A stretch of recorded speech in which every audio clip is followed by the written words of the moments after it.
Vamos a orar juntos.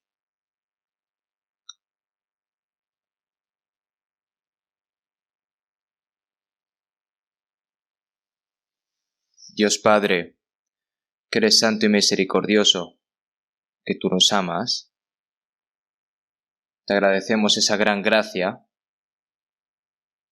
En esta hora nosotros que hemos sido redimidos con tu preciosa sangre, estamos delante de ti reunidos para alabar tu gran gracia y para aprender tu palabra. Y también, Señor, te agradecemos por hacernos permanecer dentro de la comunión.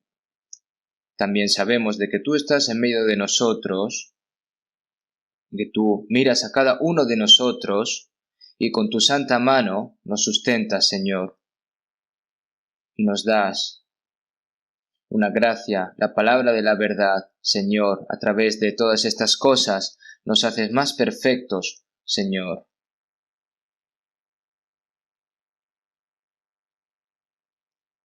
Debido a la pandemia del coronavirus, nosotros que no podemos reunirnos libremente, estamos aquí con mucha gente reunida para aprender tu palabra, Señor, te lo agradecemos también. Los hermanos y hermanas que no han podido participar en la palabra de hoy, todos los hermanos y hermanas que están en todas las iglesias de este mundo, Señor, te pedimos de que estés con cada uno de ellos y que les ayudes. Y tú que nos das la palabra, la gracia, Señor, te pedimos de que nos llenes y nos renueves cada vez más.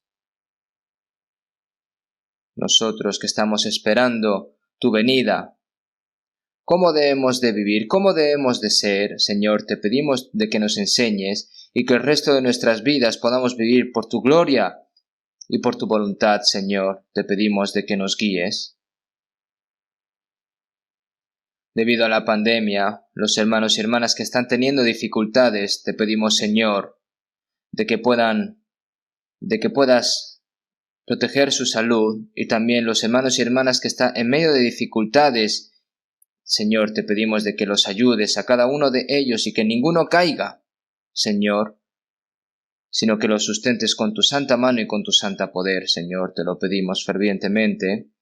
A partir de mañana, el retiro de primavera que vamos a empezar, todas esas almas que están perdidas, Señor, te pedimos de que puedan venir y escuchar tu palabra y que puedan recibir la salvación, Señor, por lo que nosotros, las personas salvas que hemos recibido la salvación primeramente, te pedimos, Señor, de que podamos cooperar conjuntamente y que podamos orar fervientemente juntos para que todas esas almas puedan venir aquí y que puedan recibir la salvación, Señor. La palabra que nos quieres dar hoy, Señor, las cosas que debemos de hacer en nuestro día a día, Señor, te pedimos de que nos enseñes. Hemos orado en el nombre de Jesús. Amén. El coro de la iglesia, por favor. Muchas gracias. Vamos a buscar en la Biblia Hebreos capítulo 11.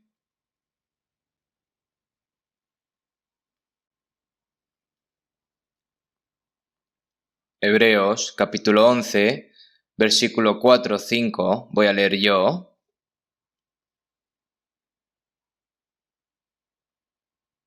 Hebreos capítulo 11, versículo 4-5, voy a leer yo. Por la fe Abel ofreció a Dios más excelente sacrificio que Caín, por lo cual alcanzó testimonio de que era justo, dando Dios testimonio de sus ofrendas, y muerto aún habla por ella. Por la fe Enoc fue traspuesto para no ver muerte, y no fue hallado porque lo traspuso Dios, y antes que fuese traspuesto, tuvo testimonio de haber agradado a Dios.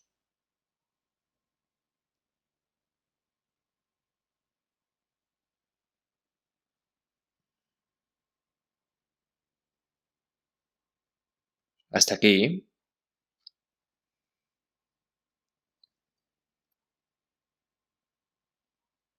Debido a la pandemia del coronavirus,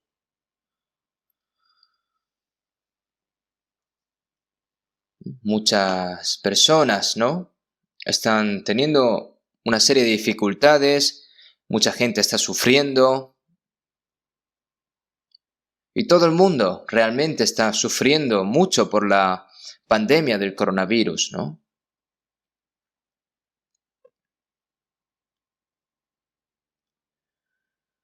¿Por qué está sucediendo esto? He pensado en ello. Supongo que ustedes habrán pensado en esto. Sabemos que Dios está con nosotros y que Dios gobierna este mundo, y todo lo que sucede en este mundo tiene un plan y un control de Dios detrás, ¿no?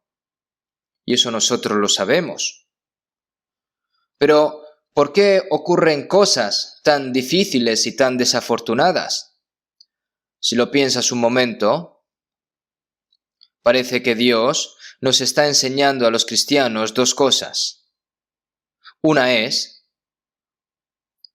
como dijo Jesús acerca de las señales del fin del mundo, en San Mateo 24 y en Lucas 21, habrá pestes y hambres y terremotos en diferentes lugares, y todo esto será principio de dolores. Dijo esto mientras hablaba de las señales del fin del mundo en el momento de la segunda venida del Señor. Habló de todas las señales que habían, habló de 3 señales naturales entre todas las señales del fin de los tiempos, ¿no? Habrá pestes y hambres y terremotos, ¿no? Como nosotros bien sabemos, ha habido muchas hambrunas en todo el mundo. También la contaminación de la atmósfera, ¿no? Debido a la contaminación de la atmósfera y las condiciones climáticas extremas, pues al fin y al cabo esto causa la hambruna, la comida es escasa y muchas personas en todo el mundo mueren por hambre. Y los terremotos han existido en el pasado, aunque es posible que se levanten aún más terremotos de los que están surgiendo, ¿verdad? Incluso ahora, si ocurre un terremoto, se vuelve crónico, ¿no? Y también las enfermedades, ¿no? Antes han habido epidemias, ¿no? Y pandemias, y muchas personas murieron y sufrieron debido a estas enfermedades en todo el mundo. Pero eso no se siente muy real, ¿verdad? Puede haber muchas personas que piensen, ¿terminará todo en nuestro tiempo, en nuestra época? Hay muchas personas que puedan pensar así. Sin embargo, como Dios, no solo ciertas regiones, sino en todo el mundo, estas enfermedades se están propagando, ¿no? Y están sufriendo estos países simultáneamente, ¿no? Reciben sufrimientos, mueren, y muchas personas están luchando con esto. Ahora bien, esto no es un problema que no puede ser prevenido por la ciencia que los humanos han inventado y que cierta civilización desarrollada por el conocimiento humano no puede ser resuelto por ella. ¿Qué está haciendo la gente que está muriendo, incluso está sufriendo mucho por un virus que es pequeño, incluso invisible? No saben qué hacer las personas. Las cosas que pueden hacer las personas son muy poco. Es algo que nosotros podemos saber. Ciertamente, puede que hayan mayores dificultades en el futuro. Hambrunas, terremotos, enfermedades, no solo con estas cosas, sino con desastres naturales mayores en el futuro. Y solamente con esto. Y oiréis de guerras y rumores de guerras. En Apocalipsis dice que se estalla una guerra, ¿no? En el final de los días, en el cual 1/3 de la tierra morirá en un instante, Es una guerra, ¿no?, en la que se va a aniquilar a la humanidad en la última guerra de Armagedón. Y todo eso es posible en nuestros tiempos. Por eso, creo que Dios nos dio esta calamidad para cultivar a nuestros cristianos y deshacernos de ese pensamiento de decir, ¿en serio será esta época, en nuestra época, en los últimos tiempos, para quitarnos ese pensamiento, ¿no? Entonces, para vivir de manera segura y feliz en esta tierra durante mucho tiempo, es algo que las personas deben de rendirse ahora. Un día como 1000 años, ¿no? Lo que Dios todavía espera es un periodo de espera para que nadie perezca, sino que se arrepientan todos. No es el tiempo que los humanos nos han dado para vivir mejor, ¿no?, en sus pecados y ahora viven a su manera. Nosotros eso lo conocemos bien. Significa que los cristianos también debemos de alejarnos del pecado, ¿no? Hay casos en los que se ha recibido la salvación, pero hay un caso en el que va y viene entre Dios y el mundo. Es por eso que nos damos cuenta de que el día del Señor que va a venir está cada vez más cerca. Y no sabemos cuándo va a venir el Señor, pero cuando venga el Señor, si vemos en San Mateo 24:40, ¿no? Entonces estarán dos en el campo, el uno será tomado y el otro será dejado. Dos personas estaban durmiendo, ¿no? Y una es tomada y otra es dejada. Una es tomada y una es dejada, ya sea de mañana, de tarde o de noche, ¿no? El Señor vendrá en cualquier momento y se llevará a todas las personas salvas, y las personas que no han recibido la salvación permanecerán, ¿no? Y finalmente acabarán en el eterno infierno, después de pasar la tribulación. Por lo que nosotros debemos de estar conscientes si yo he recibido la salvación, o estoy viviendo vagamente una vida religiosa, ¿no?, habitual, por decir así. Lo que creemos no es un pasatiempo, una vida religiosa ni nada, ¿no? No es una broma, como dice el mundo. El Hijo unigénito de Dios, que incluso murió en la cruz para salvarnos, y el Espíritu Santo nos hizo darnos cuenta de eso. Y Él está esperando pacientemente durante mucho tiempo, pero las personas que fueron salvas, ¿no?, pero no sienten el plan de Dios y el corazón ferviente de Dios y se mezclan con las personas del mundo.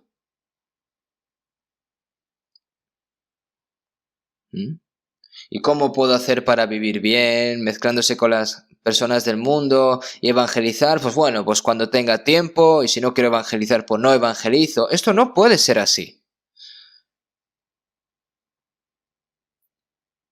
¿Sabes cuántas personas incluso murieron mientras el Señor murió por nosotros y nos salvó mientras este evangelio se ha predicado hasta ahora? Nosotros, ¿no? Nosotros no tenemos responsabilidad sobre esto.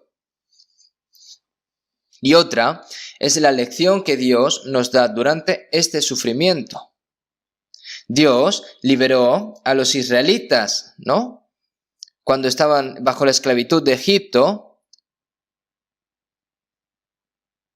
y en las plagas, ¿no?, donde la muerte del primogénito, ¿no?, en ese momento las ovejas que se murieron, ¿no?, los animales que murieron y derramaron la sangre para salvar a las personas, ¿no?, a través de la sangre de los animales. Y la sangre de Jesucristo, al salvarnos del lugar que nos hace esclavos del poder, y que éramos esclavos del poder y pecado de Satanás, pero a través de la sangre de Jesucristo nos libró, ¿no? La tierra que Dios prometió a los israelitas era la tierra de Canaán que le prometió a Abraham. Eso también es el modelo del cielo eterno. Los israelitas no entraron en la tierra de Canaán tan pronto como salieron de Egipto, sino que durante 40 años vivieron una vida en el desierto. ¿Qué enseña esto? Después de que fuimos salvos, Dios, hasta que vayamos al reino de los cielos, nos entrena, nos prueba y nos prueba también. Si vemos en Deuteronomio 8, Dios les dio a los israelitas mucho sufrimiento en el desierto y los probó para ver si obedecían la palabra de Dios o no.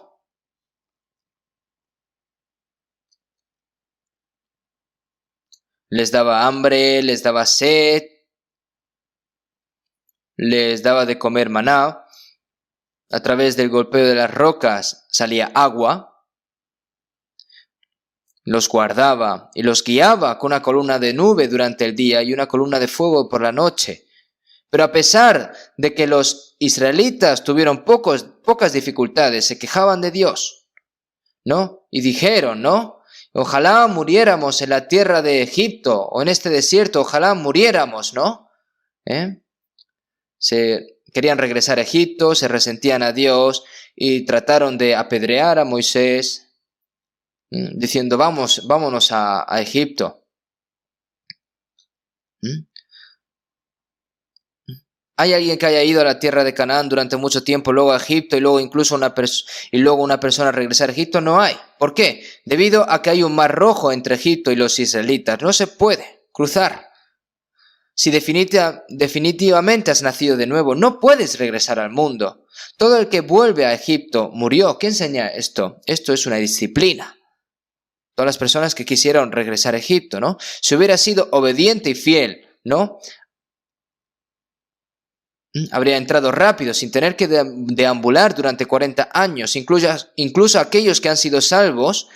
Pero ¿por qué son tan tercos? Odian obedecer y sus corazones son arrebatados por el mundo visible, dejando al lado de Dios, ¿no? Y va a Dios y luego va al mundo, para adelante, para atrás. ¿Hasta cuándo va a estar así? Dios les dio a los israelitas tanto sufrimiento en el desierto para entrenarlos. Y Dios no los entrenó hasta que se dieron cuenta. Dios los entrenó, hasta que se dieron cuenta de que no podían vivir separados de la palabra de Dios. Para ver si obedecían la palabra de Dios o no. Esto es una lección directa para nosotros. Que no tenga nada que ver con nosotros, esto no es así. Cuando culpan a Dios, cuando culpaban a Dios, Dios enviaba incluso serpientes, no venenosas, ¿no? Y Amalek, cuando tenía la oportunidad, luchaba contra los israelitas, ¿no? Y esto son todas cosas que están en nuestras vidas, ¿no? Por haber recibido la salvación, vas a vivir cómodamente y vas a encontrarte con el Señor. Esto no puede pensarse así. Dios está con nosotros, pero nos da sufrimiento. Pero también nos da la fuerza para superar el sufrimiento y nos protege durante esos sufrimientos.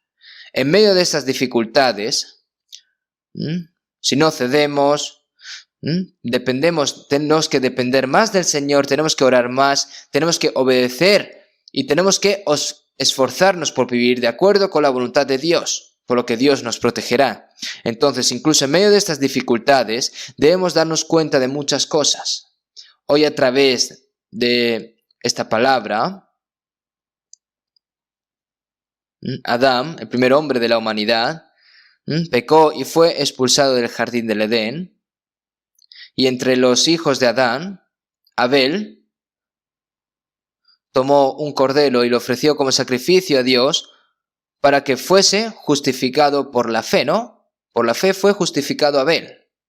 Abel fue el primero de los que eran pecadores en Adán para ser justificados por la fe. Abel.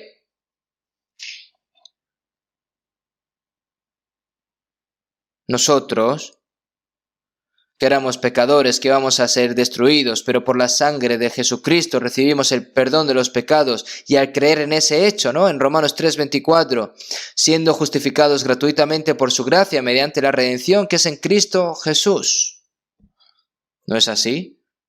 Ser justificado significa que no tiene pecado, que es justo. ¿No es esto la salvación?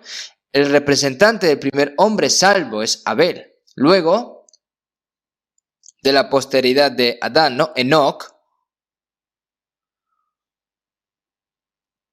fue testificado de que agradó a Dios, ¿no? Por la fe, Enoc fue traspuesto para no ver muerte. No hay dos personas que no murieron, sino que fueron vivos. ante Dios? Enoc y Elías, ¿verdad?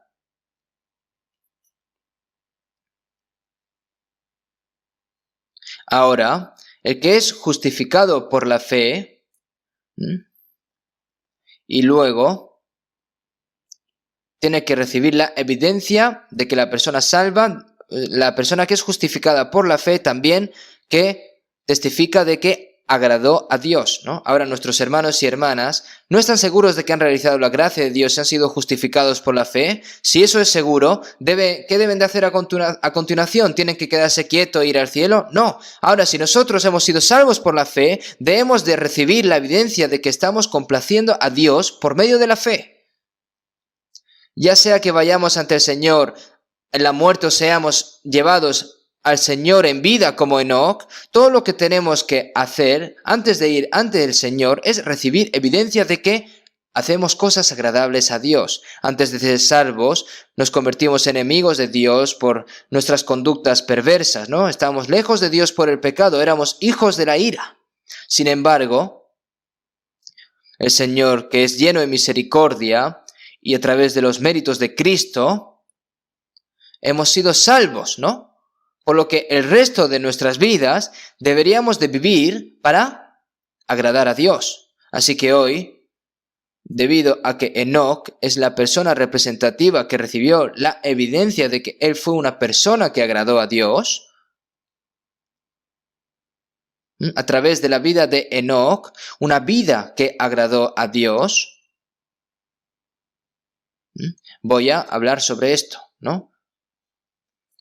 ¿Qué es una vida que agrada a Dios? ¿Por qué deberíamos de agradar a Dios? Hay muchas razones por las que debemos de agradar a Dios. Primero, el Señor que nos salvó, Él se hizo feliz, ¿no? Cuando Jesús fue bautizado en el río Jordán y subió del agua, las puertas del cielo se abrieron y se oyó una voz del cielo, ¿no? Y una voz de los cielos que decía, este es mi Hijo amado, en quien tengo complacencia. Hubo una voz en los cielos, ¿no? De hecho, Jesús fue originalmente el Hijo amado de Dios y una persona que agradaba a Dios. ¿Y realmente necesita una palabra así aquí de nuevo? Esto se debe a que Jesús es el Señor de nuestra salvación y al mismo tiempo, toda su vida es un ejemplo para nosotros, los cristianos salvos. Cuando Jesús fue bautizado en el río Jordán y salió del agua y se abrió la puerta del cielo, ¿no? Por la muerte, ¿no? Y resurrección de Jesús, la enemistad entre Dios y el hombre desapareció, la puerta del cielo se abrió y el Espíritu de Dios vino sobre él. Y el testimonio de Dios dice, este es mi Hijo amado en quien tengo complacencia. Es lo que está diciendo no solo a Jesús, sino a todos los que son salvos en Jesús. Entonces, tan pronto como somos salvos, nos convertimos en los hijos amados de Dios y si nos hemos convertido en hijos de Dios, debemos de recibir la evidencia de que estamos haciendo cosas agradables a Dios. Cuando Jesús fue transfigurado en el monte de la transfiguración, en San Mateo 17, ¿no? Aparecieron Moisés y Elías y se escuchó la voz, ¿no? Este es mi Hijo amado en quien tengo complacencia, a él oíd. ¿Qué dijo Jesús con Moisés y Elías en el monte de la transfiguración? No, Moisés y Elías son los profetas del Antiguo Testamento. Moisés es el representante de los profetas, ¿no? Y Elías es el representante Moisés es el representante de la ley, ¿no? Y Elías es el representante de los profetas, ¿no? Si vemos en Romanos 3:21, Jesús fue el testificado por la ley y por los profetas, ¿no? Moisés y Elías son los representantes del Antiguo Testamento, ¿no? Ahora, nosotros no escuchamos las palabras de Moisés ni las profecías de Elías, sino las palabras de Jesucristo, el Hijo de Dios que nos salvó. Cuando Jesús decidió morir, volvió a decir que Dios estaba complacido, ¿no? Y en San Juan 8:29, en las palabras de Jesús, porque el que me envió conmigo está, no me ha dejado solo el Padre, porque yo hago siempre lo que le agrada. El Señor que nos salvó siempre hacía gozar a Dios, ¿no? No me ha dejado solo el Padre, porque yo hago siempre lo que le agrada. Esto significa que las personas salvas deben recibir evidencia de que siempre han agradado a Dios como Jesús. Es decir, debes de convertirte en una persona que agrada a Dios. La razón por la que debemos de agradar a Dios es porque Él nos salvó de los pecados que van a ser destruidos para siempre. A través del pecado nosotros que vamos a ser destruidos para siempre, ¿no? Y Él nos salvó. Debido a que Él nos dio la vida eterna y nos hizo hijo de Dios, debemos de agradar a nuestro Padre Celestial.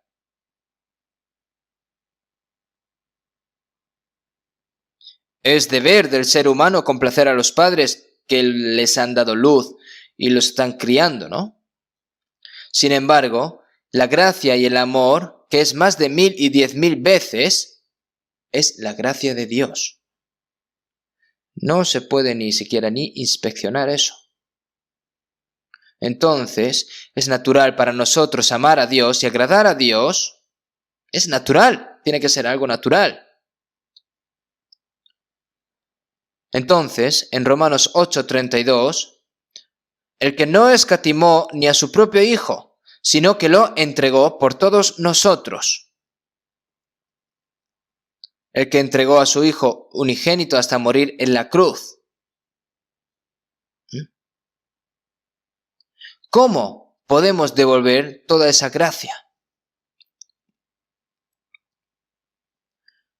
Es natural que todo lo que tenemos que hacer es complacer a nuestro Padre Celestial, quien nos salvó por gracia, nosotros que no teníamos ningún mérito, ¿no? Es natural. ¿Qué pagaré a Jehová por todos sus beneficios para conmigo?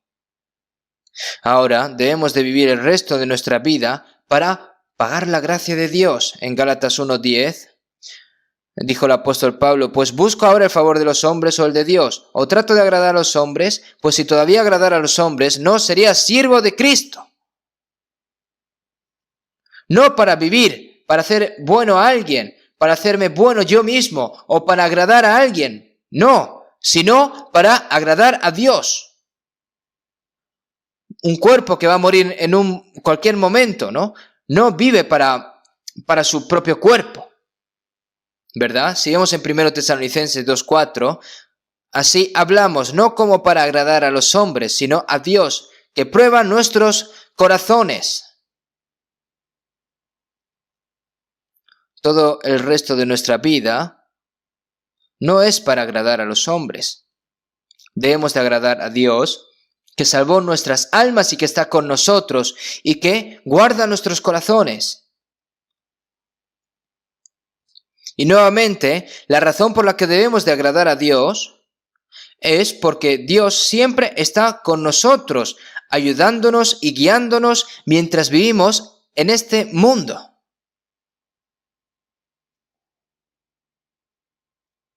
Si vemos en San Mateo 28:20, y aquí yo estoy con vosotros todos los días hasta el fin del mundo.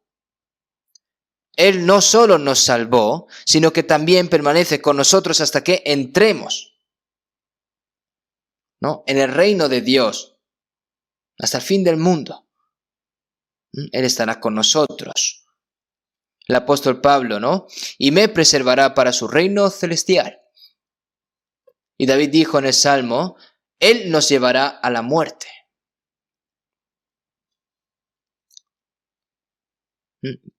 Dios es el que me guarda y me guía, ¿no? Por eso tenemos que agradar a Dios. Si vemos en Salmo 23:3, confortará mi alma, me guiará por sendas de justicia, por amor de su nombre.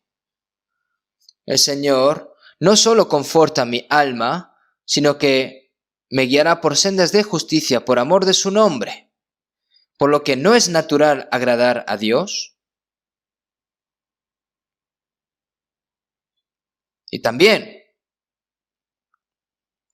Él es quien nos llevará al reino de Dios en poco tiempo.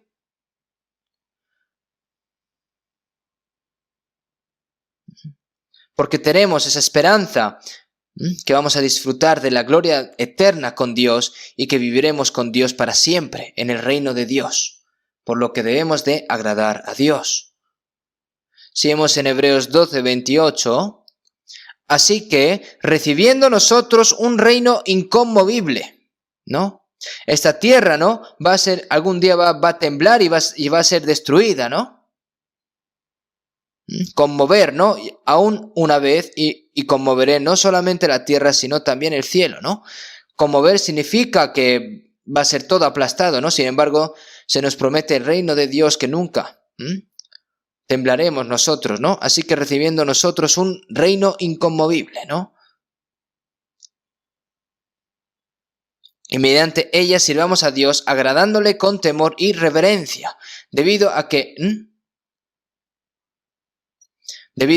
Él nos prometió ese reino eterno.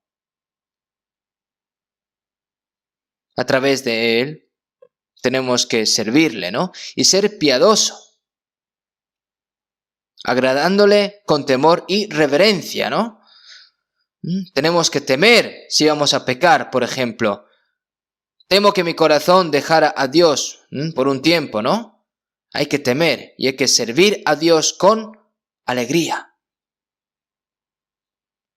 Y por la razón por la que tenemos que agradar a Dios es cuando el Señor, que va a volver pronto, cuando vayamos ante Él, seremos juzgados de acuerdo con lo que hemos hecho, es decir, con nuestras obras, ¿no? Vamos a buscar un momento San Mateo 16. San Mateo, capítulo 16. San Mateo, capítulo 16.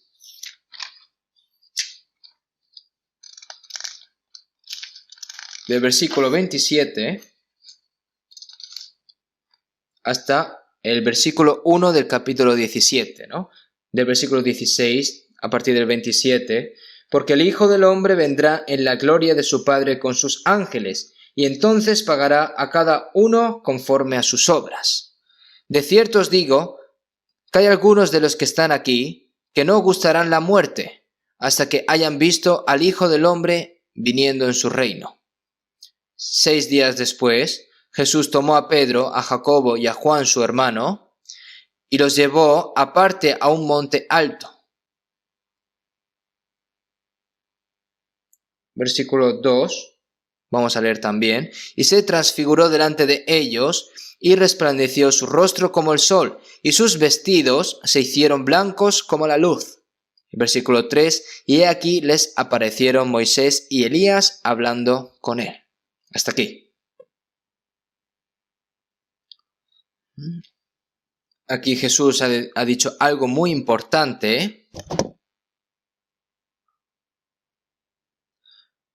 porque el Hijo del Hombre vendrá en la gloria de su Padre con sus ángeles. Se refiere a la segunda venida de Cristo, ¿no? Y entonces pagará a cada uno conforme a sus obras. Se refiere al juicio, ¿verdad? ¿No?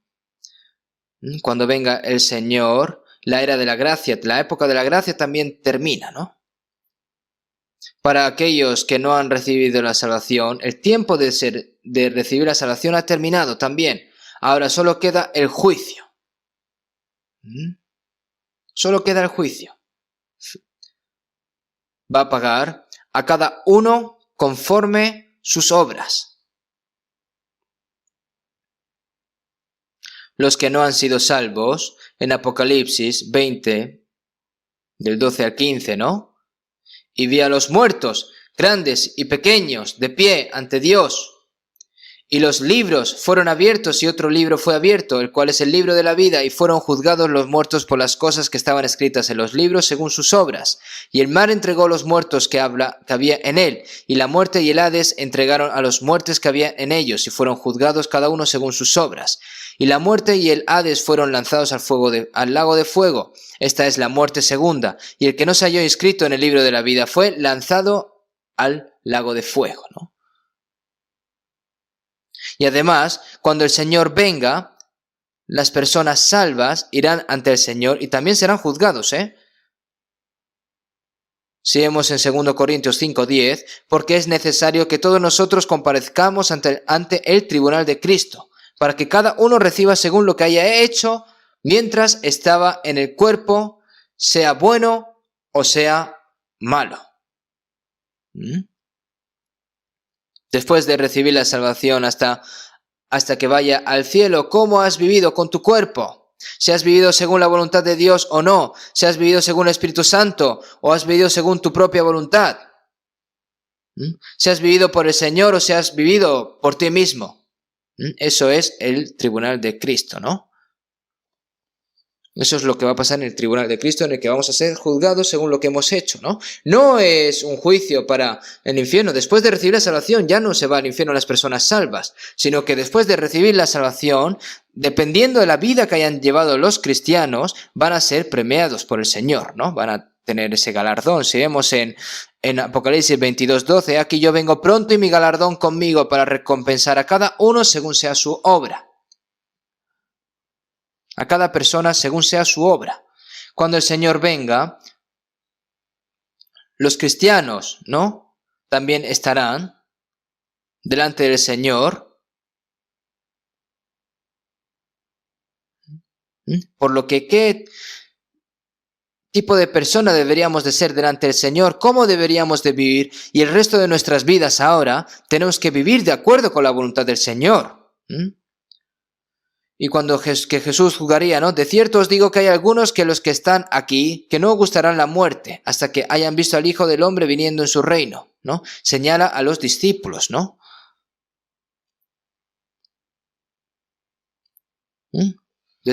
6 días después, Jesús tomó a Pedro, a Jacobo y a Juan su hermano, y los llevó aparte a un monte alto, y se transfiguró delante de ellos, ¿no?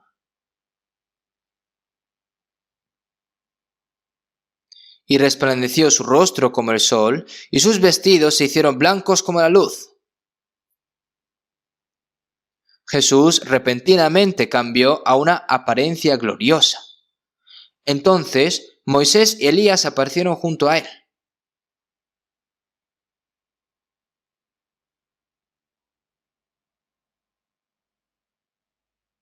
Pedro, Juan y Jacobo lo vieron esa escena, ¿no? Como dice, ¿no? Que no gustarán la muerte hasta que hayan visto al Hijo del Hombre viniendo en su reino, ¿no?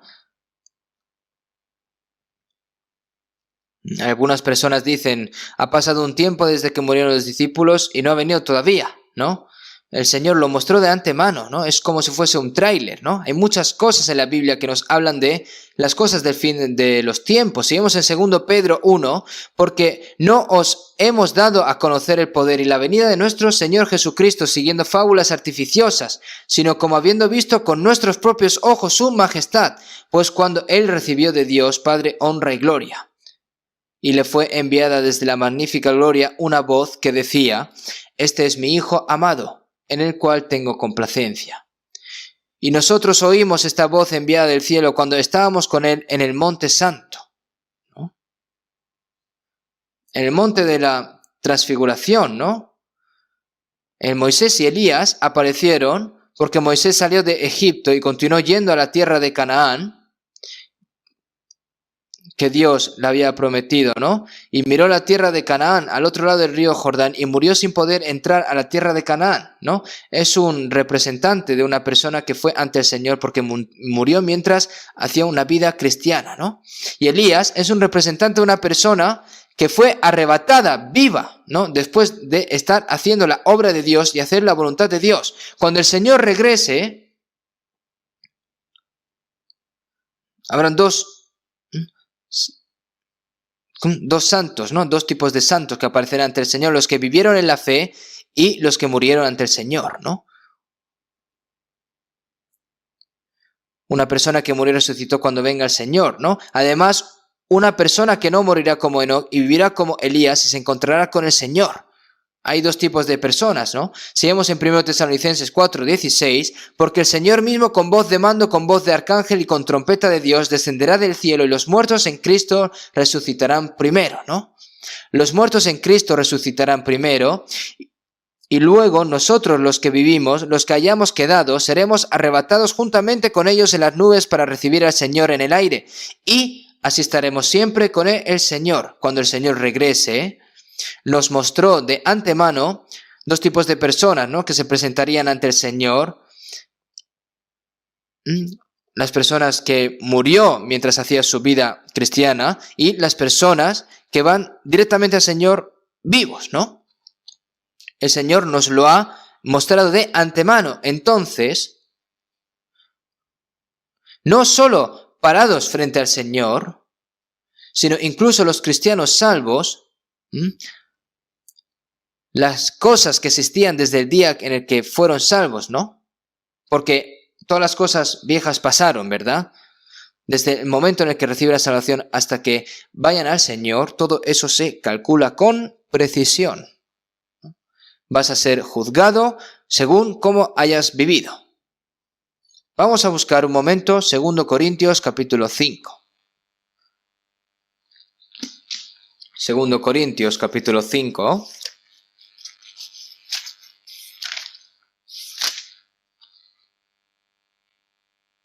Segundo Corintios capítulo 5, versículo 9 y 10. Vamos a leer. Versículo 9 y 10. Vamos a leer juntos. Por tanto, procuramos también, ausentes o presentes, serle agradables, porque es necesario que todos nosotros comparezcamos ante el tribunal de Cristo, para que cada uno reciba según lo que haya hecho mientras estaba en el cuerpo, sea bueno o sea malo. El apóstol Pablo dijo, ¿no? O ausentes o presentes. No solo el apóstol Pablo, sino todas las personas salvas, mientras vivan en esta tierra o mueran, ¿no?, y vayan ante el Señor, ya sea que vivan o mueran, ¿no? Dice, por tanto, procuramos también, o ausentes o presentes, serle agradables. Vivan o mueran, ¿no? Por tanto, procuramos también, ausentes o presentes, serle agradables. ¿Por qué? Porque el Señor no solo nos salvó,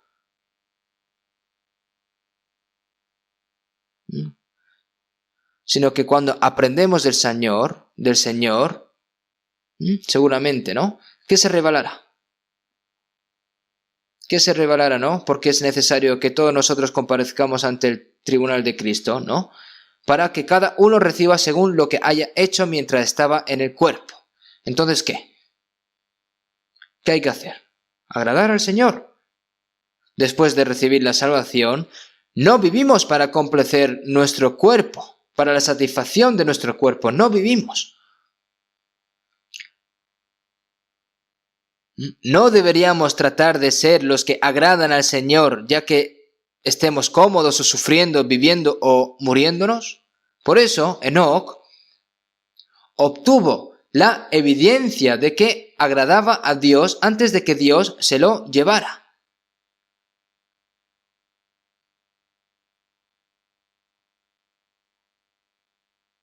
Esto no es como imagen de una persona que se encontraría con el Señor después de ser arrebatada, cuando el Señor regrese. Enoc fue tomado por Dios antes del diluvio. Esta es la imagen de los cristianos, ¿no?, que van a vivir y van a ser arrebatados cuando Jesús regrese. Nosotros estamos seguros de que viviremos una época en la que estamos viviendo como Enoc y nos encontraremos con el Señor, ¿no? Y hay muchas personas que se muestran sarcásticas al respecto, ¿no? Que así también vosotros, cuando veáis todas estas cosas, conoced que está cerca, a las puertas. ¿A quién va dirigido? Se dirige a nosotros, ¿no? Las señales que vendrán antes de la segunda venida del Señor ya se han cumplido todas, y todos los eventos que tendrán lugar en esta tierra están ya al borde de la última tribulación. ¿Esto es algo que es incorrecto o está mal? Sin embargo, si el Señor no viene pronto, nosotros podemos ir incluso a Él rápidamente, ¿verdad? Vamos a buscar Judas, justo antes de Apocalipsis, ¿vale? Vamos a buscar Judas. Judas, capítulo 1, versículo 14 y 15. Judas, capítulo 1, versículo 14 y 15. De estos también profetizó Enoc séptimo desde Adán, diciendo: He aquí, vino el Señor con sus santas decenas de millares, para hacer juicio contra todos, y dejar convictos a todos los impíos de todas sus obras impías que han hecho impíamente, y de todas las cosas duras que los pecadores impíos han hablado contra él.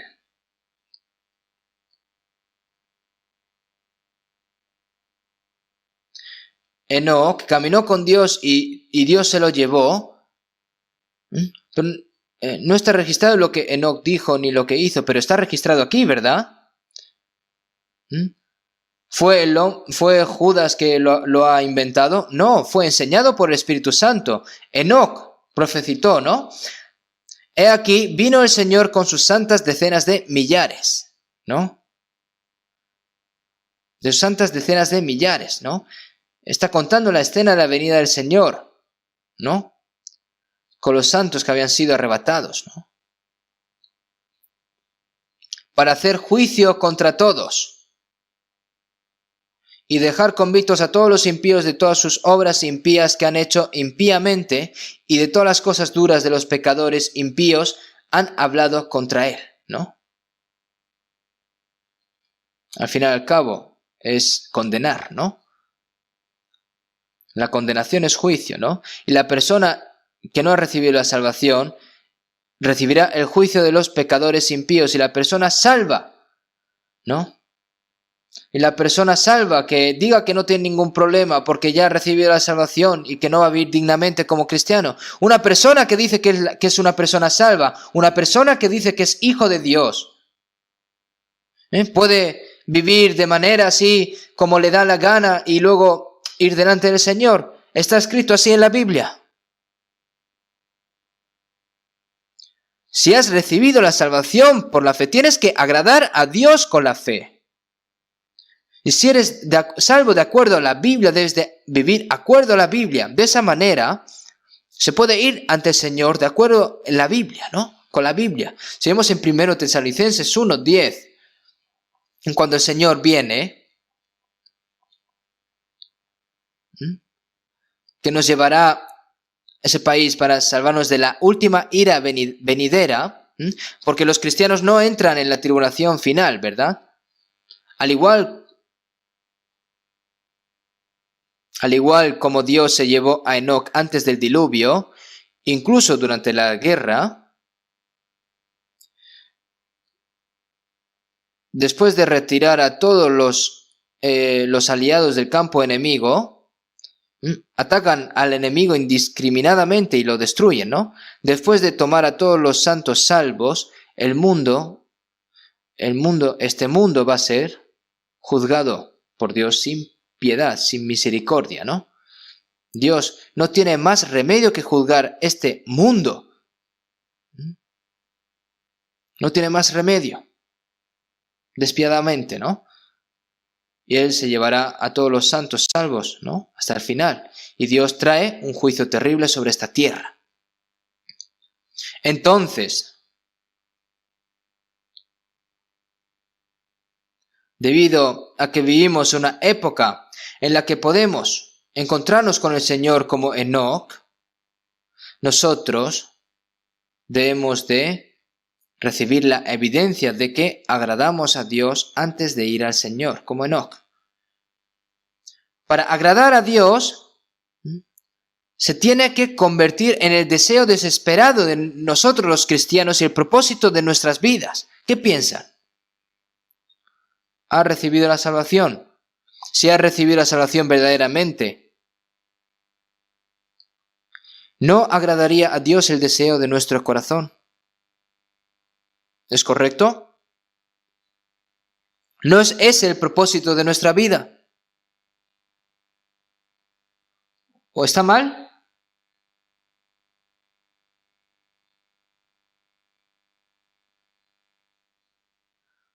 ¿La vida cristiana es una ficción o están tomándolo al pelo?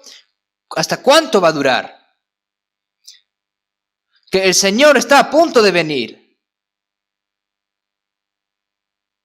Pero la única razón por la que el Señor no ha venido aún es porque quiere que nadie perezca y que todos vayan al arrepentimiento, ¿no? Así que, y también está dando a las personas salvas un poco más de oportunidad para poder vivir. Pero aún así no quieren.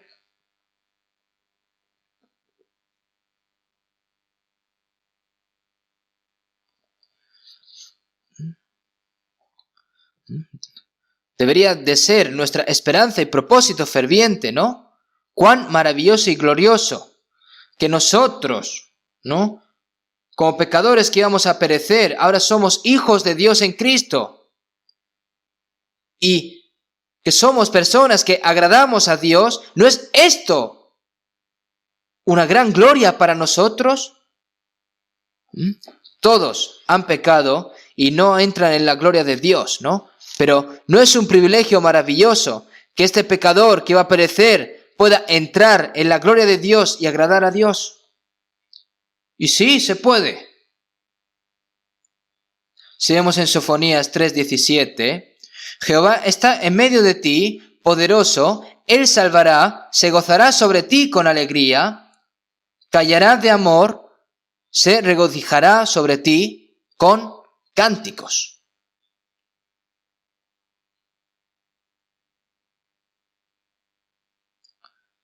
No solo Dios nos salvó,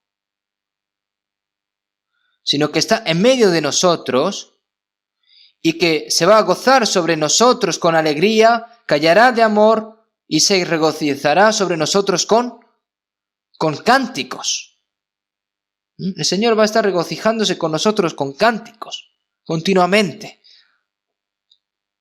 Qué tan felices son los padres cuando sus hijos se casan y tienen hijos, ¿no? Está bien si el niño, ¿no?, hace caca, hace pipí. Está muy feliz los abuelos, ¿no?, porque están muy felices. Ustedes saben lo complacido que está Dios por nosotros. Nosotros, que éramos pecadores, que íbamos a ser destruidos, que éramos hijos de la ira, nos hemos convertido en hijos de Dios, y que Dios se agrada de nosotros, entonces nosotros también tenemos que agradar a Dios. Y para agradar a Dios, primero, debemos de deleitarnos solamente en Dios, regocijarnos en Dios. Aquellos que verdaderamente se deleitan en Dios podrán agradar a Dios. Según en 1 Pedro 1:8,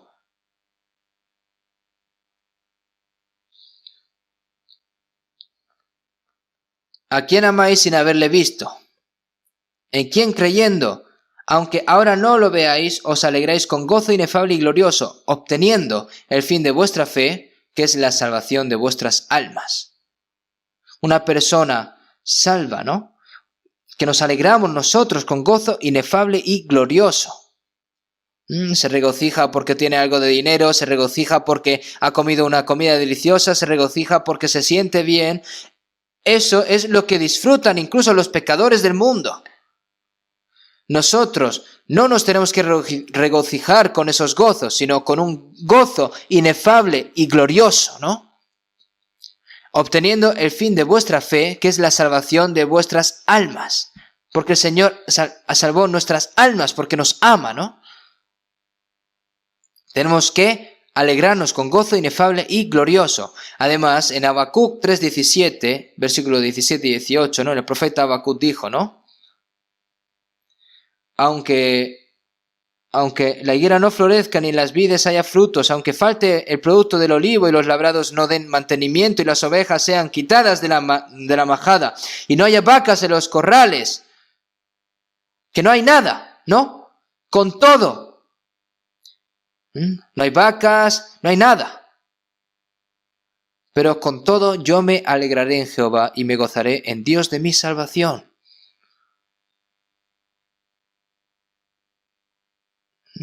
Cuando ve a una persona, las personas y envidian y dicen, ay, yo cuándo voy a vivir así como esa persona. ¿Cuán pobre era Jesús? Jesús nació en un pesebre. Vivió 30 años como hijo de un pobre carpintero. Durante 3 años y medio Jesús fue perseguido. Y al lugar donde iba no tenía dónde poner la cabeza. Iba en Jerusalén de día, durmiendo en el frío rocío en los montes de los olivos por la noche, y los judíos siguiéndolos para matarlos, y luego finalmente fue crucificado en la cruz.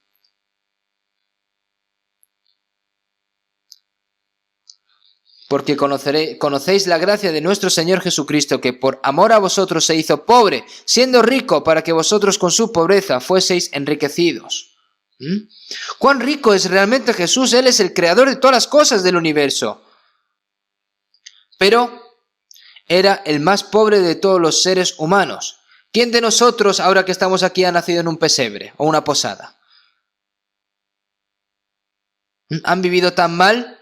¿No tienen lugar donde recostar su cabeza? Jesús vino a este mundo y era muy pobre. ¿Por qué? Para salvarnos y darnos la riqueza de Dios. ¿Y cómo estuvo el apóstol Pablo?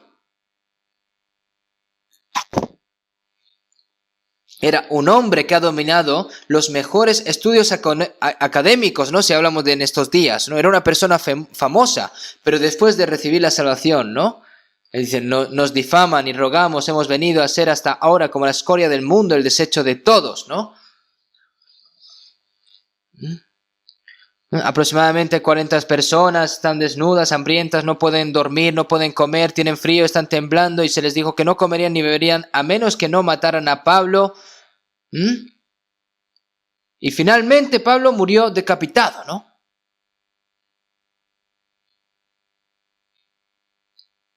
Pero nosotros, ¿por qué tenemos tanta codicia? Moisés, que era hijo de la princesa de Egipto, y si lo hace bien, podía haberse convertido en el próximo faraón. Pero eso lo dejó. Teniendo por mayores riquezas el vituperio de Cristo que los tesoros de los egipcios, porque tenía puesta la mirada en el galardón.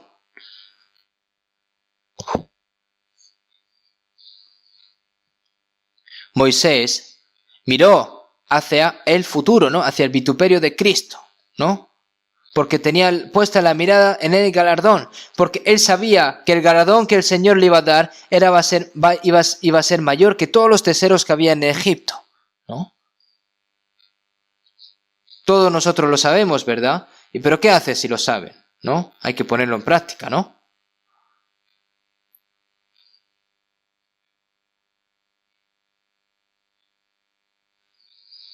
Si vemos en Isaías 61:10, en gran manera me gozaré en Jehová, mi alma se alegrará en mi Dios, porque me vistió con vestiduras de salvación, me rodeó de manto de justicia, como a novio me atavió, y como a novia adornada con sus joyas.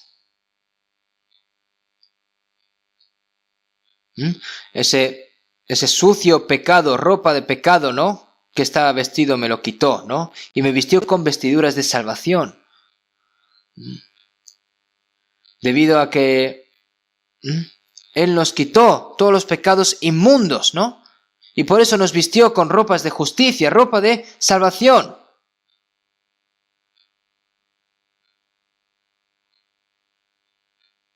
Por lo que ahora estamos gozosos, ¿no? Si vemos en Salmo 37:4, deleítate a sí mismo en Jehová, y Él te concederá las peticiones de tu corazón. Dios dice que regocijarse es encontrar tu gozo en aquellos que agradan a Dios, ¿no? No trates de conseguirlo porque la gente del mundo se complazca, sino tienes que deleítate a sí mismo en Jehová, y Él te concederá las peticiones de tu corazón. Si a Dios le gusta, a mí me tiene que gustar. Si a Dios no le gusta, a mí no me tiene que gustar. Si Dios está triste, yo también estoy triste. No debe de ser así. David cuando se arrepintió después de pecar, ¿no? Si vemos en Salmo 51, 12, 13. Vuélveme el gozo de tu salvación y el espíritu noble me sustente. Entonces enseñaré a los transgresores tus caminos y los pecadores se convertirán a ti. Cuando una persona salva desobedece y peca, la salvación no desaparece, sino que el gozo de la salvación se apaga. Entonces David, con su corazón ferviente, le pidió: vuélveme al gozo de tu salvación y el espíritu noble me sustente. Por favor, susténtame, Dios, sosténme, está diciendo David. Y entonces enseñaré a los transgresores tus caminos y los pecadores se convertirán a ti, ¿no? Cuando el gozo de la salvación se apaga, el deseo de vivir de acuerdo a la voluntad del Señor también se apaga. Nehemías dijo, ¿no? Porque el gozo de Jehová es vuestra fuerza.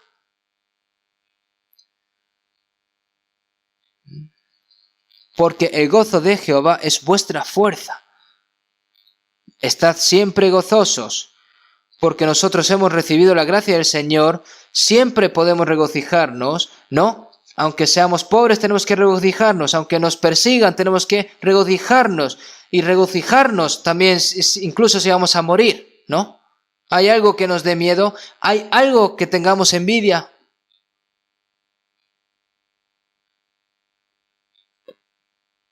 Si vemos en Efesios 5:10, comprobando lo que es agradable al Señor.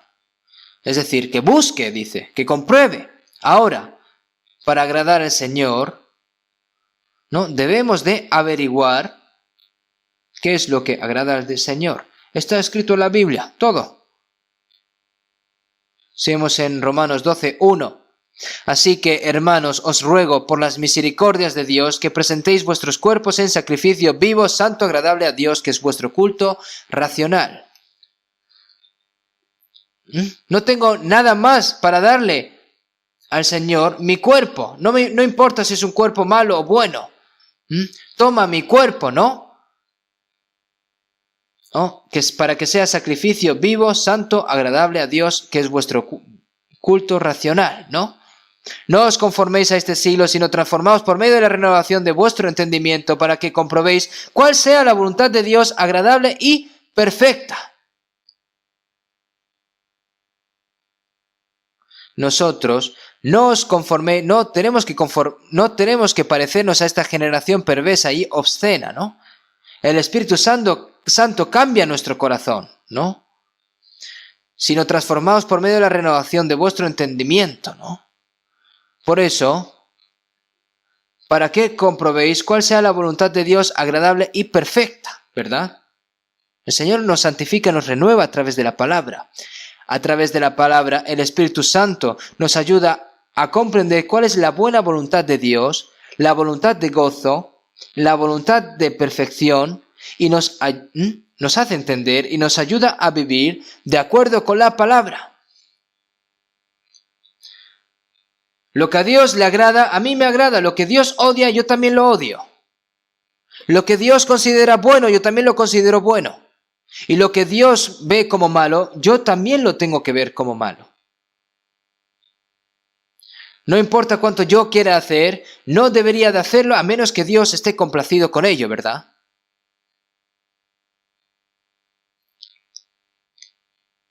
Por eso, si vemos en 1 Pedro 4:2, para no vivir el tiempo que resta en la carne, conforme a las concupiscencias de los hombres, sino conforme a la voluntad de Dios. Después de recibir la salvación, ahora no nos quedan muchos días para que vayamos hacia el Señor. No queda mucho y no queda mucho, ¿no?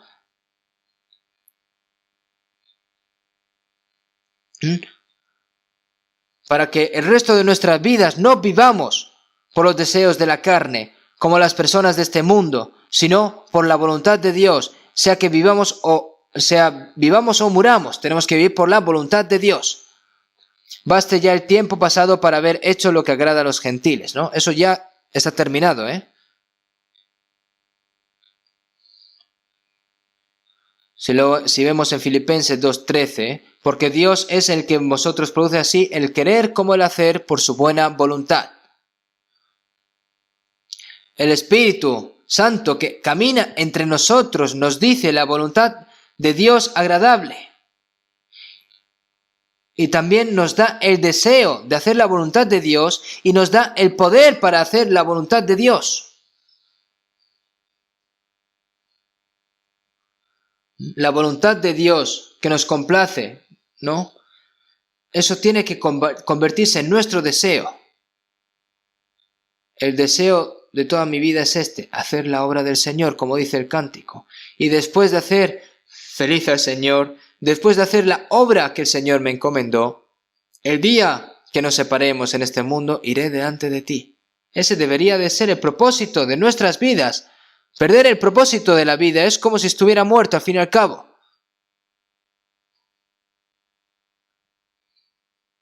Si nos fijamos en Romanos 8:8, hay quienes todavía están en la carne, aunque son salvos, ¿no? Dice, los que viven según la carne no pueden agradar a Dios.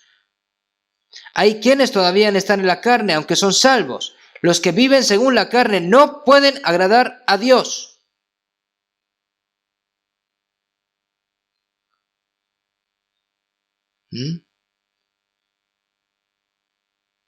¿Cómo puede un cuerpo muerto complacer a Dios? ¿Podrá esa persona agradar a Dios? ¿No? Tienes que encontrar tu gozo donde Dios se complace primero.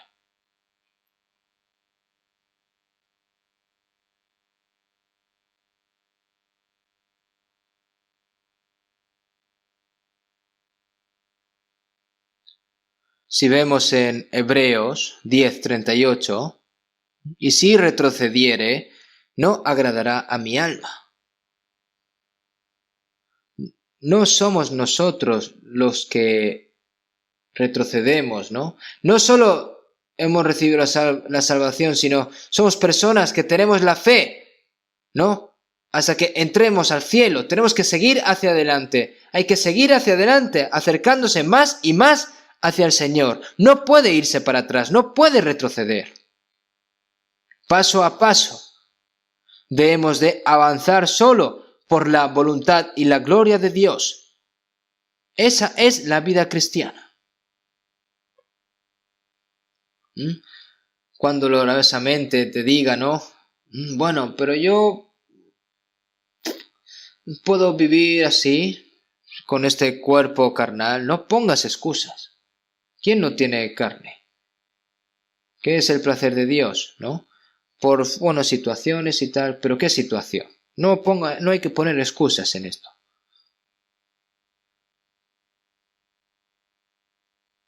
¿Y qué es el placer de Dios? Si vemos en Lucas 15:7, os digo que así habrá más gozo en el cielo por un pecador que se arrepiente que por 99 justos que no necesitan de arrepentimiento. El gran gozo para Dios es ¿qué? Es un gran gozo para Dios que prediquemos el Evangelio y que puedan recibir la salvación las almas que estaban que iban a ser destruidas, ¿verdad? Si vemos en 1 Corintios 1:21, pues ya que en la sabiduría de Dios el mundo no conoció a Dios mediante la sabiduría, agradó a Dios salvar a los creyentes por la locura de la predicación. El mundo no conoció a Dios mediante la sabiduría, agradó a Dios salvar a los creyentes por la locura de la predicación. Es decir, a partir de la evangelización, ¿no? Agradó a Dios salvar a los creyentes por la locura de la evangelización, ¿no? Así como Dios decidió salvar a los pecadores, ¿y tú qué vas a hacer? ¿Qué van a hacer ustedes? Nosotros tenemos una conferencia, tenemos el retiro de otoño a partir de mañana, ¿no? Y en el retiro de otoño, ¿no? Los segadores que no siembran semillas en primavera y recogen el grano que cultivaron bajo el sol ardiente en verano, ¿no? Tenemos que cosechar el arduo trabajo. ¿No? Pero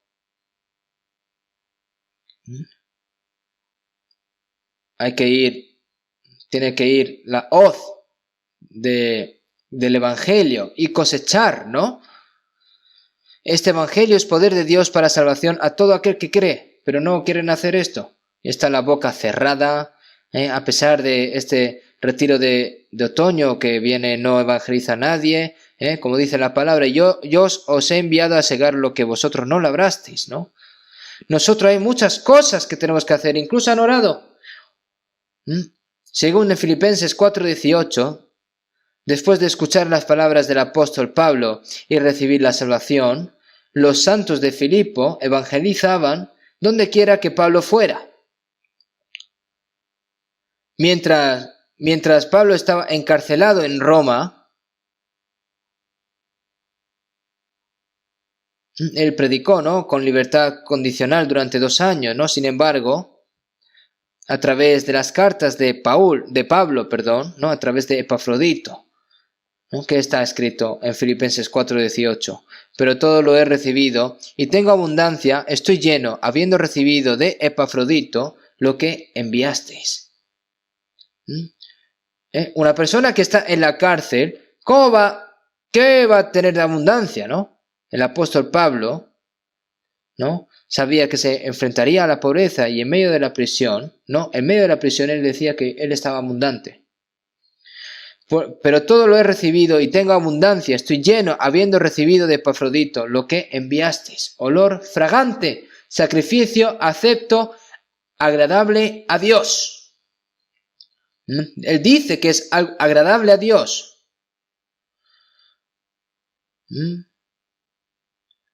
El apóstol Pablo, mientras iba predicando, ¿no?, los santos de Filipo, todos ellos se encargaban de hacer todo lo posible para ayudar a Pablo, y todo eso era olor fragante, sacrificio acepto, agradable a Dios. Nosotros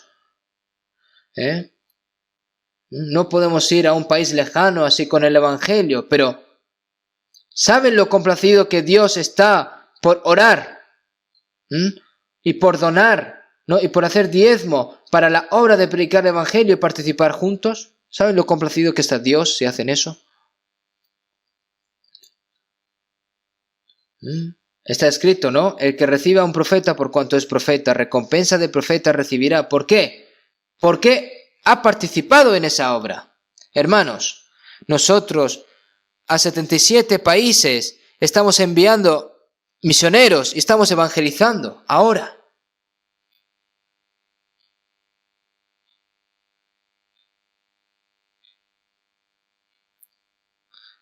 Muchos de los países son pobres. Nosotros también tenemos que pagarles para la evangelización, tenemos que darles dinero. Vas al frente y vas a la guerra, pero la gente detrás de ti te dice que no te conoce y entonces va a morir. No le da nada de comer, no le da ninguna arma, no le envía munición, entonces va a morir en la guerra. ¿Cómo va a ganar? Nosotros no tenemos nada que hacer. Debemos de participar juntos por el Evangelio. Participar en la oración, participar materialmente, de cualquier manera. Y yo pienso que nuestra iglesia lo está haciendo muy bien y lo agradezco muchísimo. Es cierto que Dios abre nuestro corazón y obra para participar, ¿no?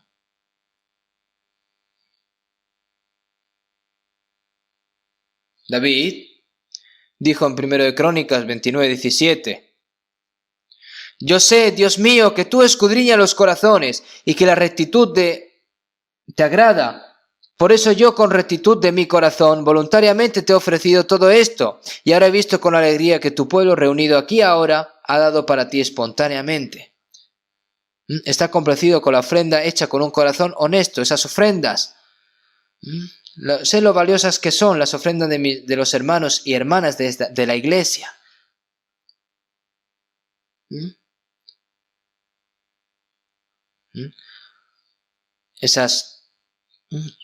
Yo sé lo valiosos que son esas ofrendas de los hermanos y hermanas en la iglesia. Hay algunas hermanas Y hermanos y hermanas que no vienen en coche, no toman el autobús, ¿no? Sino que vienen a pie y ese dinero que se iban a gastar en el autobús o en el automóvil o lo que sea, se lo invierten, no, lo donan, ¿no? Y por eso no puede dejar de usarse de manera preciosa para el Evangelio.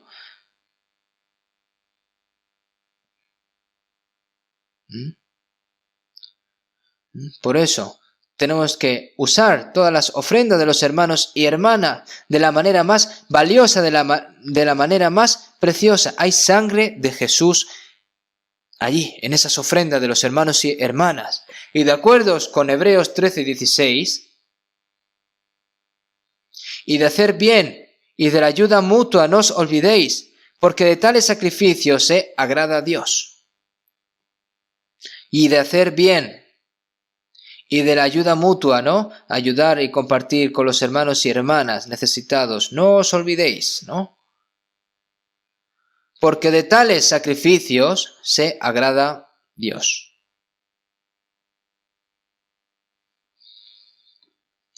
Entonces, en Romanos 12:13,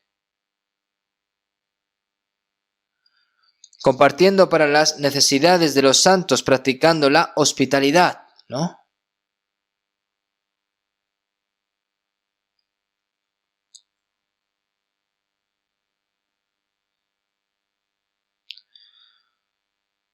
Para salvar a esas almas que no han recibido la salvación, ayudarles para salvarlo, ¿no? Hay que dar nuestro trabajo, nuestro tiempo, nuestro material. Hay que ayudar a los necesitados entre los hermanos y hermanas salvos. Eso es lo que agrada a Dios. Hacer todo compartiendo para las necesidades de los santos, practicando la hospitalidad. Seguimos en Colosenses 1:10. Para que andéis como es digno del Señor, agradándole en todo.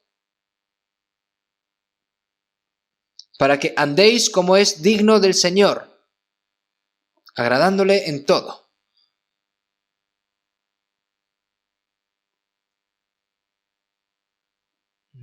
Para que andéis como es digno del Señor, agradándole en todo.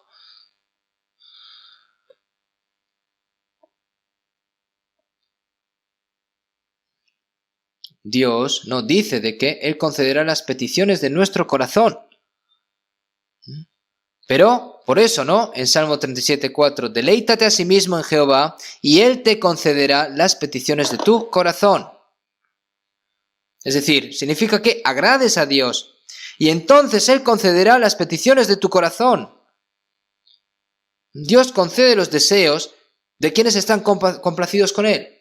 Seguimos en Eclesiastés 2:26, porque al hombre que le agrada, Dios le da sabiduría, ciencia y gozo. Hay muchas cosas que Dios quiere dar a los que están complacidos con Él. Quiere darles sabiduría, ciencia y gozo. Nosotros, cuando agradamos a Dios, Dios nos agrada a nosotros.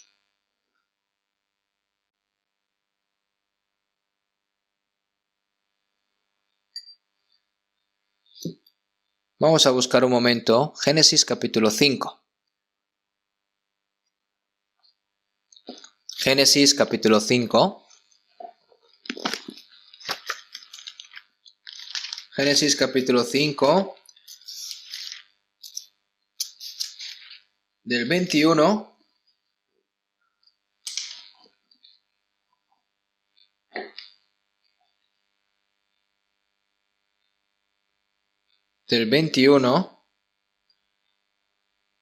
al 24, voy a leer yo. Vivió Enoc 65 años y engendró a Matusalén, y caminó Enoc con Dios después que engendró a Matusalén 300 años y engendró hijos e hijas, y fueron todos los días de Enoc 365 años. Caminó pues Enoc con Dios y desapareció porque le llevó Dios. Si vemos en este Génesis 5 aparece toda la genealogía de Adán, ¿no? Adán vivió 930 años. Y mirando hacia abajo, Enoc es la 7ª generación de Adán. Hasta entonces, ¿no? La genealogía salió de todo el tiempo, pero todos vivieron mucho, ¿no? Más de 900 años, más de 800 años, porque en ese momento no era un mundo como el que es ahora, ¿no? Podían vivir mucho tiempo. Pero el problema no es que termine, que murió, pero cuando llegas aquí, ¿no?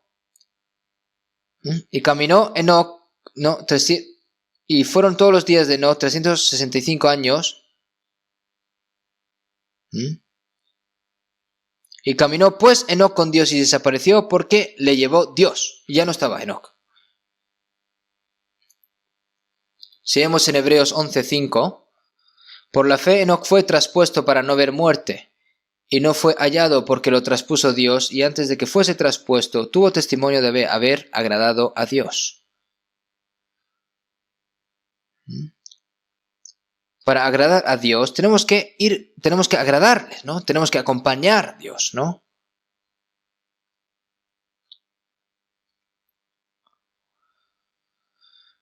¿Qué pensaremos aquí? Como alguien pensaba, ¿no? Que caminaba Enoc solo con Dios mientras vivía solo y sufría asceta, abandonado en el mundo y viviendo aislado. No. Significa que se casó, que tuvo hijos, que mientras vivía su vida normal, caminó con Dios. ¿Qué significa caminó Enoc con Dios? 300 años. Hoy en día se puede decir, mientras está teniendo su vida, no piensen en algo especial. Nosotros los cristianos, en este mundo, mientras vivimos una vida normal, nos podemos encontrar con el Señor. Dejar el mundo de espaldas y vivir lejos del mundo, en una montaña perdida, eso no es una vida de caminar con Dios, ¿no? El Señor, ¿no? Dice, y desapareció porque estás leyendo y murió, y de repente ves, y desapareció porque le llevó Dios, ¿no? Si vemos en Eclesiastes 12:7, y el polvo vuelve a la tierra como era, y el espíritu vuelve a Dios que lo dio. Ya sea que vayas antes del Señor desde la muerte o vivo ante Dios, el propósito de la creación y salvación del hombre por Dios es para llevarlo a Dios, ¿no? Para ir a Dios. ¿No es así?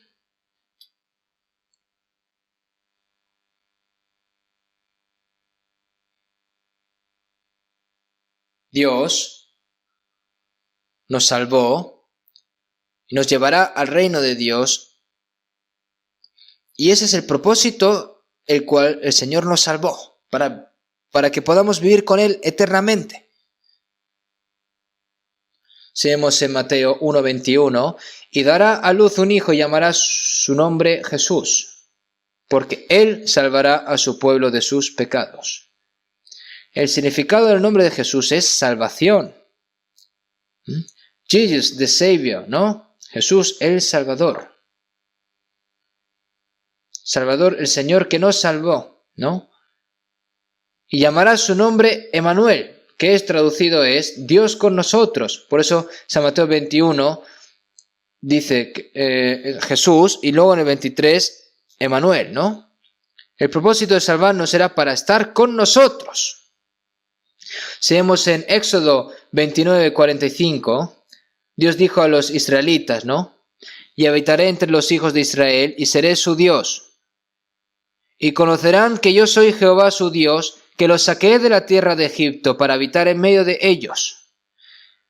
Yo Jehová su Dios, cuando estaban construyendo el tabernáculo, ¿no? El propósito de lo que salvó de Egipto es para estar entre vosotros, para que yo pueda habitar entre vosotros. ¿Cuál es el propósito del Señor de que nos salvó? Nosotros antes de ser salvos estábamos lejos de Dios, estábamos perdidos.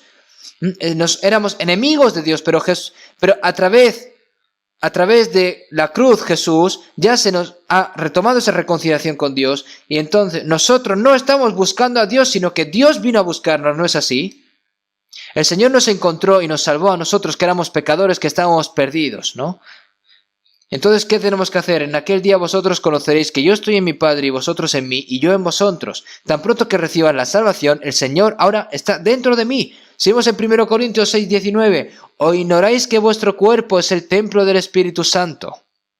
El Espíritu Santo es el Espíritu de Dios. Tan pronto que recibo la salvación, Dios está en mí.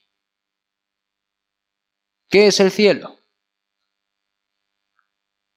Y si vemos en Apocalipsis 21, 3, 4, y oí una gran voz del cielo que decía: he aquí el tabernáculo de Dios con los hombres, y Él morará con ellos, y ellos serán su pueblo, y Dios mismo estará con ellos como su Dios, ¿no? Enjuagará Dios toda la lágrima de los ojos de ellos, y ya no habrá muerte, ni habrá más llanto, ni clamor, ni dolor, porque las primeras cosas pasaron, ¿no?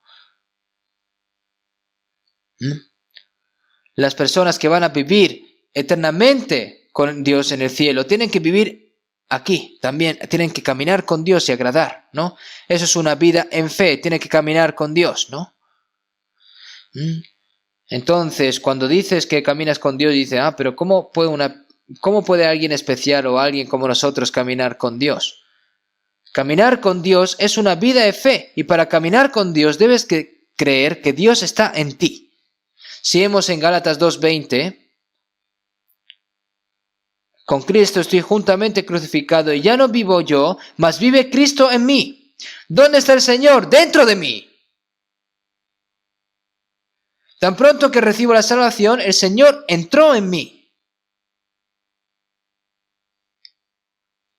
Si vemos en Efesios 3:17, para que habite Cristo por la fe en vuestros corazones. Es decir, para que habite Cristo por la fe en vuestros corazones. ¿Dónde está Cristo? ¿Está ahí lejos? ¿Dónde está el Señor? ¿Está lejos? No, está dentro de mí. Y yo no puedo dejar al Señor.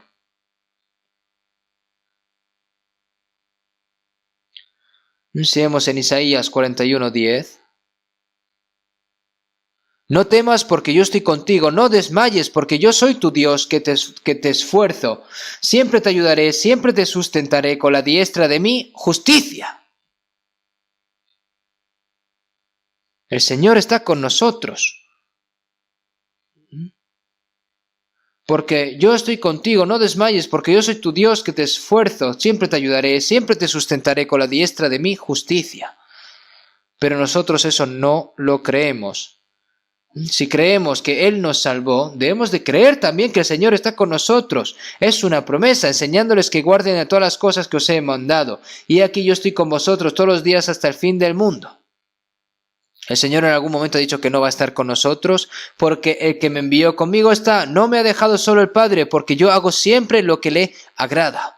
Tienes que agradar a Dios, que siempre está contigo, ¿no? Esa es la vida de caminar con Dios. Caminar. Ahora, debemos de esforzarnos para estar más cerca de Dios. Si vemos en Santiago 4:8, ¿no? ¿Qué quiere decir? Acercaos a Dios y Él se acercará a vosotros. ¿Qué quiere decir esto? Incluso si Dios está contigo, ¿no? Es decir, acercaos a Dios y Él se acercará a vosotros, ¿no? Si tú crees que el Señor está dentro de ti, el Señor te va a ayudar.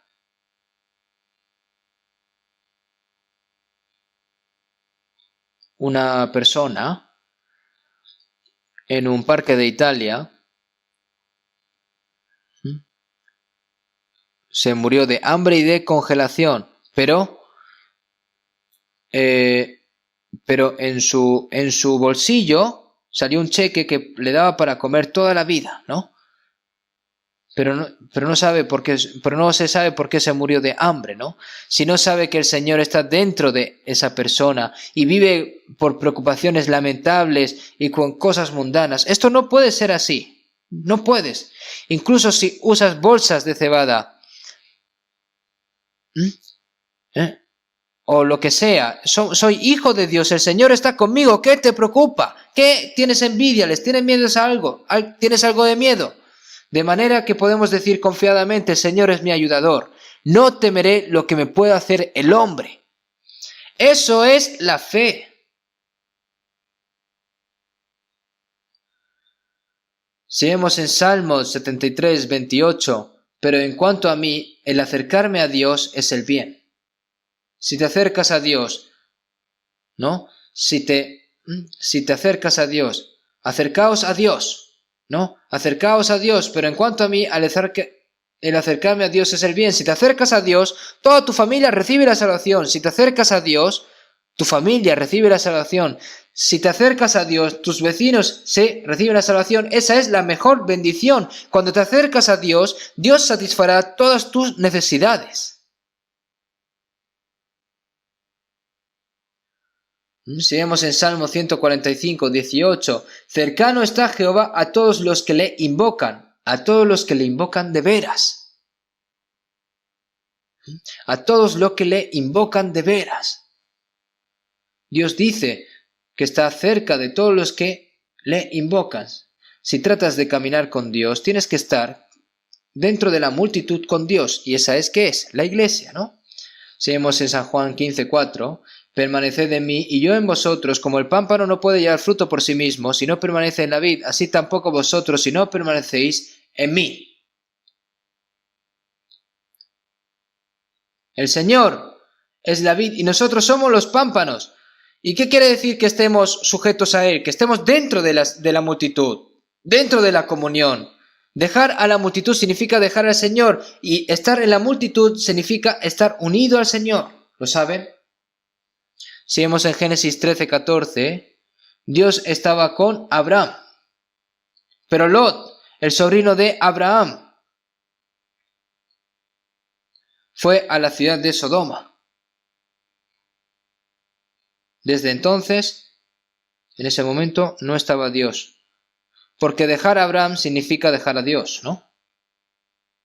Cuando fue quemado con fuego y azufre Sodoma y Gomorra, ¿no?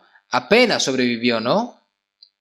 Si vemos en 1 Corintios 3:15, ¿no? Si la obra de alguno se quemare, él sufrirá pérdidas y él mismo será salvo, aunque así como por fuego, ¿no? Es una salvación vergonzosa, ¿no? Es como si tú estás en una casa y de repente se incendia y por toda la suerte, ¿no?, del mundo sales en calzoncillos, ¿no? Y está todo quemando, pero en calzoncillos te salvas, ¿no? Es una salvación por medio de fuego. Seguimos en 1 Juan 4:12. Nadie ha visto jamás a Dios. Si nos amamos unos a otros, Dios permanece en nosotros y su amor se ha perfeccionado en nosotros. ¿Dónde está Dios? Dentro de las personas que se aman unos a otros. Nosotros, cuando nos amamos unos a otros, Dios habita entre nosotros. Y ese amor cada vez se hace más perfecto entre nosotros, se va perfeccionando. Entonces tienes que estar dentro de la comunión, dentro de la multitud. Para caminar con Dios debemos de ser santos como Dios. Si vemos en 1 Pedro 1:15, sino como aquel que os llamó es santo, sed también vosotros santos en toda vuestra manera de vivir. Si tienes pecado, no puedes caminar con Dios, porque Dios es santo. Si vemos en 1 Juan 1:5, este es el mensaje que hemos oído de Él y os anunciamos: Dios es luz y no hay ningunas tinieblas en Él. Si caminas en tinieblas, ¿no? Si caminas en tinieblas diciendo que tienes comunión con Dios, que están escondiendo las personas que esconden sus pecados ante Dios, ¿no? Y decir que están en comunión con Dios, eso es una gran mentira. Y una persona, ¿no?, cuando va a hacer testimonio, ¿no?, hace testimonio muy bien, ¿no? Aunque esté engañando, él habla muy bien. Pero dentro de esa persona hay un pecado escondido en su interior. Está engañando a Dios, está engañando a la iglesia y se está engañando a sí mismo. ¿Y cómo va a estar Dios con esa persona entonces? Nosotros debemos de caminar en la luz para caminar con Dios. Si caminamos en la luz, podemos tener comunión unos con otros. Y solo cuando tenemos comunión con los santos podemos estar en comunión con Dios, y cuando tenemos comunión con Dios, tenemos comunión con los santos. Y esto es una relación que es absoluta.